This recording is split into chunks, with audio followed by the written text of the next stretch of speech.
اللہ تعالی نے بے پردگی کو، توجہ، بے پردگی کو جاہلیت کا عمل قرار دیا ہے، جہالت کا نہیں۔ اللہ جل شانہ فرماتا ہے وَلَا تَبَرَّجْنَ تَبَرُّجَ الْجَاهِلِيَّةِ الْأُولَىٰ۔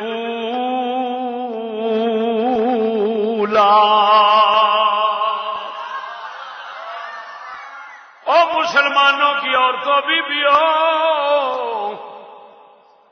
جاہلیت اولا، پہلی جاہلیت کے عورتیں جس طرح اپنی زیب و زینت کو ظاہر کرتی تھی، تم نے اس طرح نہیں کرنا۔ اس کا مطلب یہ نکلا بے پردگی کو اللہ تعالیٰ نے جہالت نہیں، جاہلیت اولا کا فعل۔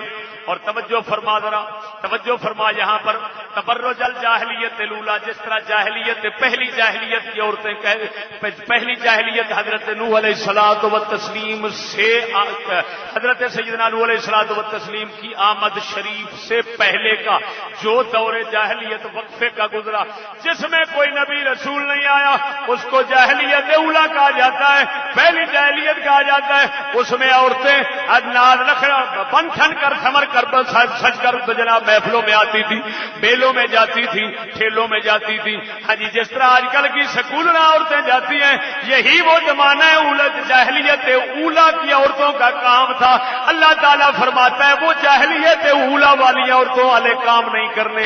کیا مطلب کہ وہ جس طرح اپنے زیب و زینت سنگار کو غیر مردوں کے سامنے ظاہر کرتی تھی، اس طرح تم نے نہیں کرنا، کیونکہ وہ بھی اگر یہ کرتی تھی تو سمجھتی تھی ہم اچھا کام کر رہی ہیں، کیونکہ شریعت نہیں آئی تھی ان کے پاس۔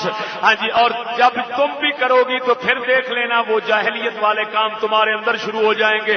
اب میرے بھائی، ایک ہے جاہلیت والا کام کرنا، توجہ ہے، ایک ہے جاہلیت کا ایک جاہلیت والا نظریہ بھی ساتھ ہو۔ کیا مطلب کہ جب آج کل کی عورتیں بے پردہ رہتی ہیں تو یہ وہی جاہلیت اولا والی منظر کشی ہے، وہی عکس پیش کر رہی ہوتی ہیں، اس وجہ سے کہ ان لانتی عورتوں کے دل دماغ کے اندر وہی عقیدہ اور نظریہ ہوتا ہے کہ ہم ترقی، ہم بہت اچھا کام کر رہی ہیں۔ وہ بھی بے پردگی، بے حیائی کو اچھا سمجھتی تھی، یہ بھی انسانی حقوق اور اچھا سمجھتا ہے، کیونکہ سکولوں میں یہی پڑھایا جاتا ہے۔ اس وجہ سے معلوم ہوا یہ سکول والے اور یورپ والے یہ جاہلیت والے ہیں، اور اگر مسلمانوں کی دیسی عورتیں اگر بے پردگی کرتی ہیں تو وہ برا سمجھتی ہیں، لہذا ان کو جہالت والے کہہ سکتے ہو، جاہلیت والے نہیں کہہ سکتے۔ جاہلیت والی وہی عورتیں ہیں جو سکول ہیں، جو کہتی ہیں کہ یہ انسانی حقوق ہیں، یہ تو تہذیب ہے، مولوی برے ہیں جو ہمیں روکتے ہیں، وہ جاہل ہیں، ہاں جی وہ حق مارتے ہیں، ظالم لوگ ہیں۔ اور ہماری جو دیسی عورتیں ہیں وہ بے پردگی بھی اگر کرتی ہیں تو اس نظریے کے ساتھ نہیں، لہذا ان کو ہم جاہلیت اولا میں نہیں کہہ سکتے۔ یہ جو لانتی عورتیں ان کو جاہلیت اولا والی کہیں گے، وہ مسلمان گناہگار ہیں، یہ کافر بدکار ہیں۔ اسلام نماز اور عقیدے کا نام نہیں، اسلام حج روزے کا نام نہیں، اسلام مکمل ضابطہ حیات ہے۔ اس کے اندر بنیادی چیز جو رکھی گئی ہے اسلام کے عبادات اور دین کو محفوظ کرنے کے لیے، وہ رکھی گئی ہے حکومت اسلامی، اور اسلام یہ کہتا ہے کہ حکومت کا حق مجھے ہے اور کسی کو نہیں۔ جو مسلمان یہ سمجھے کہ حکومت کا حق کائنات میں صرف اسلام کو ہے اور کسی کو نہیں، اس بندے کو وہ کتی کے بچے کہتے ہیں بنیاد پرست، اور ایسے نظریے کو کہتے ہیں بنیاد پرستی۔ اب سمجھ آ گیا؟ یہ میرے پاس تہذیبوں کا تصادم کتاب پڑی ہوئی ہے، سیموئل پی ہنٹنگٹن کی۔ ہاں جی، اس کتے نے صاف لکھا ہے کہ بنیاد پرستی جو ہے نا وہ کس کو کہتے ہیں؟ بنیاد پرستی سیاسی اسلام کو کہتے ہیں۔ کیا؟ سیاسی اسلام۔ اب اس بنیاد پرستی کے خلاف بھی اس نے کام بہت زور شور سے کر رکھا ہے۔ مسٹر جناح کی نسل جو ہے وہ اسلام کو غیر سیاسی، وہ کہتے ہیں کہ اسلام جو ہے وہ اس کا دین حکومت کے ساتھ کوئی تعلق نہیں ہے، حکومت کے ساتھ دین کا کوئی تعلق نہیں ہوتا۔ سمجھنی بات کیا آ رہی؟ یعنی کیا مطلب؟ پھر یہ خیر بڑھ جائے گا، میں ادھر نہیں جانا چاہتا۔ وہ اسلام کو غیر سیاسی قرار دیتا ہے.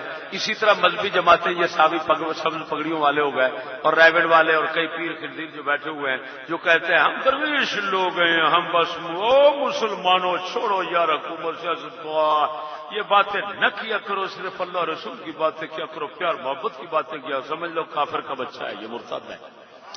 سمجھ یہ کافر ہے, مرتد ہے, اسلام سے خارج ہے. اس لانتی نے وہی نظریہ یورپ کا اپنا رکھا ہے. اس کو لادین سیکولر لادین جو ہے وہ نظام حکومت کہتے ہیں. سمجھیے لادین حکومت اسی کو کہتے ہیں اور سیکولر حکومت اسی کو کہتے ہیں. تو اسلام کو غیر سیاسی سمجھنا یہ کفر ہے بدترین کفر ہے. مسلمان وہی ہے جو یہ سمجھے کہ اسلام حکومت کا حق اسلام کو ہے اور اسلام کی حکومت وہی ہوگی جو ہر بات میں اسلام کی بات کرتی ہو.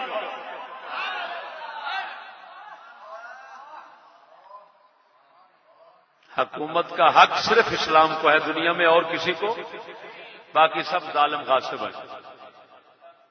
اور اسلامی حکومت وہی ہوگی جو اپنی ہر بات میں فاروق اعظم کی حکومت کی طرح اسلام کی بات کرے.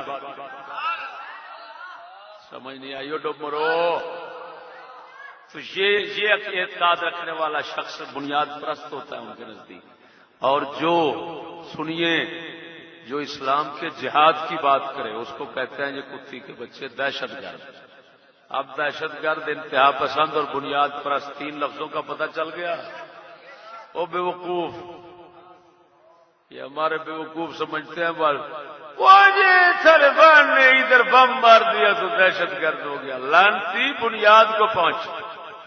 وہ کتی کا بچہ جو بھی اسلام کے جہاد کی بات کرے اس کو دہشت گرد کہتے ہیں. اب بتاؤ میں نے طالبان کی طرح کہیں بم مارے تھے؟ مجھ پر دہشت گردی کے پرچے کیوں بنے؟ بتاؤ. یہی باتیں میں کرتا تھا, اس وجہ سے مجھے انہوں نے دہشت گرد کہہ دیا. دہشت گردی کے پرچے 780 اس کو 780 کے پرچے بنا دیے. بنائے تھے کہ نہیں؟ خیر بات لمبی ہو گئی, پیچھے کو ہٹے.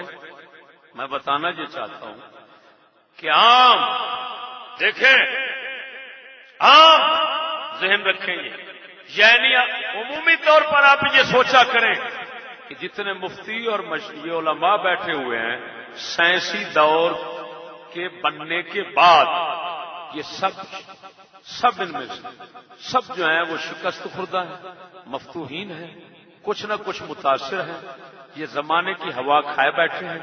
ان کے فتووں پر اور ان کی باتوں پر ایک بنیاد پسند انتہا پسند مسلمان پختہ ذہن ان کے فتووں پر آنکھیں بند کر کے عمل نہیں کر سکتے. میں یہاں پر امام اہل سنت کی ایک بات کرتا ہوں جو مکاتیب رضا کے اندر موجود ہے. آپ کے خطوط, اعلی حضرت کے خطوط مختلف شخصیات کے نام کتاب کی شکل میں موجود ہیں. مکاتیب رضا, کیا ان کا نام؟ مکاتیب رضا کے اندر مشہور زمانہ تفسیر روح المعانی شریف کے متعلق اعلی حضرت نے اظہار خیال فرمایا جس وقت یہ تفسیر ان کے پاس پہلی مرتبہ پہنچی. الفاظ یہ ہیں, فرماتے ہیں یہ روح المعانی کیا ہے؟ یہ محمود آلوسی بغدادی کون ہے؟ لگتا ہے نئے زمانے کی ہوا کھائے ہوئے ہے. بولو مرو. اتنا بڑا مشہور مفسر جو ہے امام اہل سنت جیسا,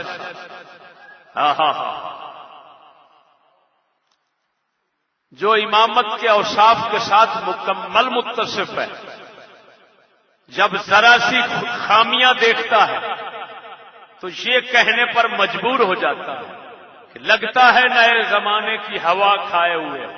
معلوم ہوا تفسیر روح المعانی کے مندرجات جو ہیں ان تمام کے ساتھ اتفاق نہیں کیا جا سکتا کیونکہ حضرت متاثر ہو گئے, اور میں نے بھی تحقیق کی ہے کہ واقعی متاثر ہیں. اب یہ ایک اور بات ہے کہ خود صاحب روح المعانی کا ہی وہ کام ہے جو گڑبڑ ہے، یا ان کا بیٹا ہوا ہے نعمان آفندی، وہ کٹر وہابی خبیث تھا، تو یہ اس کی طرف سے یہ گڑبڑ ہے۔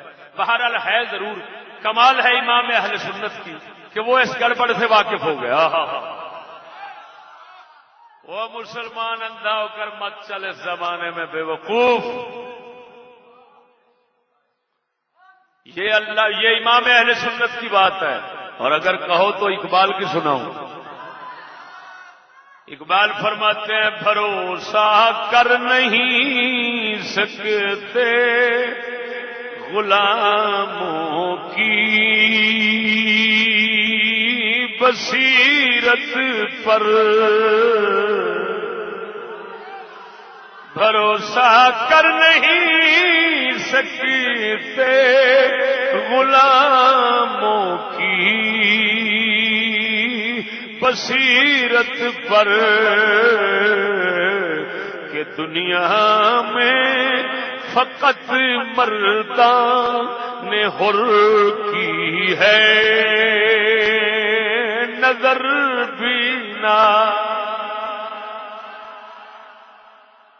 ہمارے اقبال فرماتے ہیں غلاموں کی بصیرت پر ہم بھروسہ نہیں کر سکتے، اس واسطے کہ دنیا میں اگر کوئی دیکھنے والی نظر ہوتی ہے تو اللہ کے آزاد بندوں کی ہی ہوتی ہے۔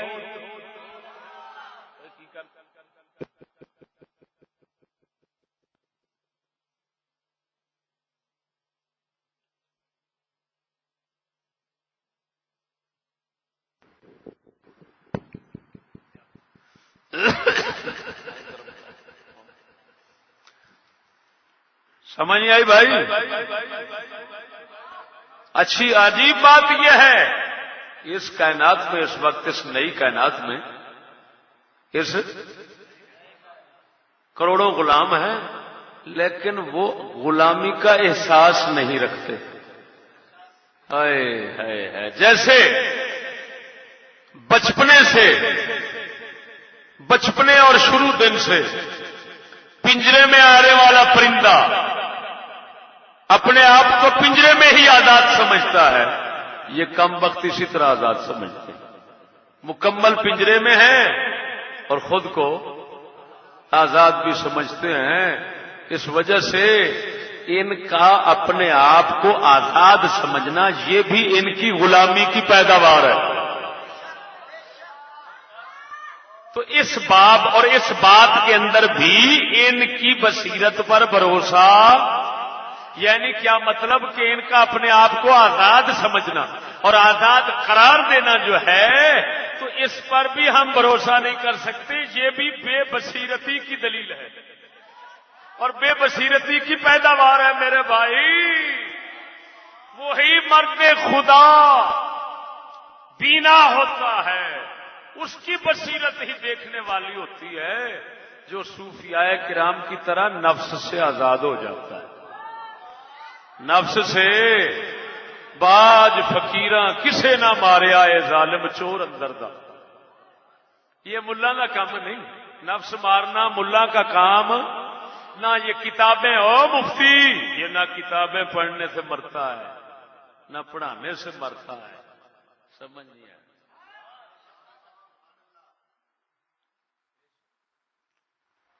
اتنے کام نہیں ہو پڑھن پڑھاو دا، چج سکھ لے یار مناو، بابا بلے شاہ ساڈا فرماؤں ہے، اتنے کام نہیں، اتنے پڑھن پڑھاؤ دا کام نہیں، حقیقت اسی ویکھی بیٹھے ازمائی بیٹھے ہیں۔